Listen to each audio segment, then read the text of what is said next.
Hey everybody, welcome back to Babyface Bullies. Today I want to talk about Hulk Hogan. I just saw that he's going to be on an episode of The Goldbergs. The Goldbergs is one of those shows that nobody under 40 watches, but your parents tell you repeatedly how funny it is, and you still never watch it. That show's going to have Hulk Hogan on. And why? There's enough information out there. Racial slurs caught on tape. That maybe don't. But this sort of thing just keeps happening. Hulk Hogan just keeps coming back, and when he does this, he lies. Because that's what Hulk Hogan does. Hulk Hogan lies. Brother. Babyface Bullies. Very funny. No heels allowed. The thing about Hulk Hogan's lies is a lot of them don't even make sense. He says when he wrestled in Memphis in 1979 that Elvis would routinely come down to the arena to see him wrestle. The only problem with that is that Elvis died in 1977. He's also said that after WrestleMania 2, that he went out drinking with John Belushi and drank him under the table. Again, the only problem with this is that WrestleMania 2 took place in 1986, and John Belushi died in 1982. I guess he really drank him 6 feet under the table. He also tells a lot of weird lies about Andre the Giant. He said that when he slammed Andre the Giant, he weighed 400 pounds. He said he weighs 500 pounds. He said he weighs 600 pounds, 700 pounds.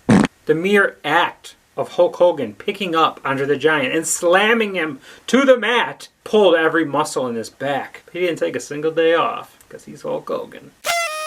That's another thing about Hulk Hogan. He loves to lie about himself getting injured. When he wrestled The Rock at WrestleMania 18, the rock bottom cracked every rib in his body, and they almost had to stop the match right there. I'm not sure the point of these lies. Hulk Hogan says he wants to have one more match. What's going to happen to him? He's 60 years old. I mean, seriously, could you imagine if Hulk Hogan wrestled Nick Gage?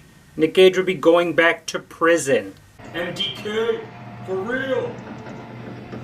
20 to life. A lot of these lies have something to do with his career, though. It's the lies that have nothing to do with his wrestling career that are his most insane. I'm talking about the lie that he was offered a spot in Metallica as their bassist. In my research for this, I found this pretty funny video of what it would be like if Hulk Hogan played in Metallica. But what's really funny to me is imagining Hulk Hogan even listening to Metallica. I mean, look at this guy. And look at this band. Tell me you could see that together. Tell me you could see him listening. Can you imagine this guy like headbanging? Or in a mosh pit? Or whatever? Give me a break, dude. You were not almost a Metallica, and you've probably never listened to Metallica. Unlike a lot of these rumors, Lars Ulrich actually came out and refuted this one when he said this. He fucking left the band! Not only Lars Ulrich, but also James Hetfield both basically said, no, that never happened. What is this guy talking about? Period! Exclamation point! Because, of course they did. Instead of just saying that he was full of shit or admitting it, Hulk Hogan said, the truth is I played music for many years before I ever got into wrestling, and when I heard Metallica was looking for a bass player, I would have quit wrestling like that to get into Metallica. But hey, maybe they did give him a chance. You know, maybe he's got something here. Enter Sandman, dude. That doesn't even work for me, brother. He's not even over, dude. Who'd he ever beat? Master of Puppets? That's Vince McMahon pulling my strings, dude. Hey, James, what do you say the Hulkster takes lead vocals on this one, dude? Give me prayer, give me vitamins, give me that which I desire, brother. Again, I just want to say, there's no way this guy ever listened to Metallica. It's impossible. Now, of course, not only is Hulk Hogan a wrestling legend, he's also a fantastic actor. Shut up. According to Hogan himself, he was offered the role of Randy the Ram in The Wrestler at least 3 times. This is a classic Hogan lie because on the surface it's like, oh yeah, there's a movie called The Wrestler and you are a famous wrestler. Of course, you should do it. But anyone who's even seen, I don't know, the trailer for this movie knows it's absolutely not true. Sorry I wasn't such a good dad to you, Brooke. I'm your dad. I'm just a broken down piece of meat, brother. And I'm alone, brother. I'm alone. I'm your dad.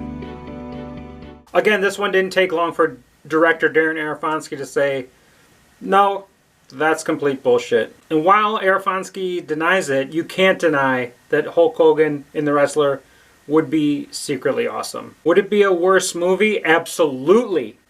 But there'd be a scene where he weirdly shakes his head when Chuck Taylor and Ricochet are wrestling. Weak. We would have a film where Hulk Hogan wrestled Necro Butcher. That is an alternate reality that I would love to live in. Okay. I could go on and on with Hulk Hogan's lies. There's the lie that he wrestled over 400 days in a year once because he flew back and forth to Japan and changed time zones too many times. Yeah, that's not how time zones work, dude. Or the lie that he was scouted to play professional baseball, even though there is no evidence out there that he ever played organized sports. Or my personal favorite, when Hulk Hogan says that he was banned from David Letterman's show because in the 80s, David Letterman hit on his wife while she was pregnant. Would you like to buy a monkey? And he was upset about that, so Letterman never had him on. I mean, based on how their marriage turned out, maybe you should have let her, man. I mean, I could just go on and on with these lies because there are tons of them. But what I really want to know is... Why? Well, the weird thing about this is that Hulk Hogan, he answered why he lies. His trial against Gawker, where he, ruined journalism and the good parts of the internet forever.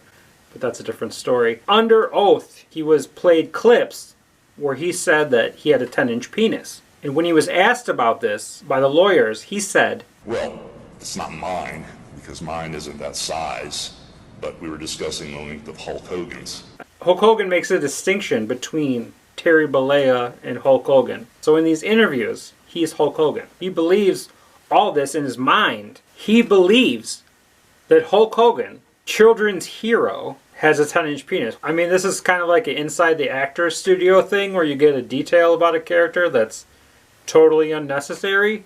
It'd be like the voice actor for Mickey Mouse adding a weird tick. Well, I only have one testicle. That's why I talk like this.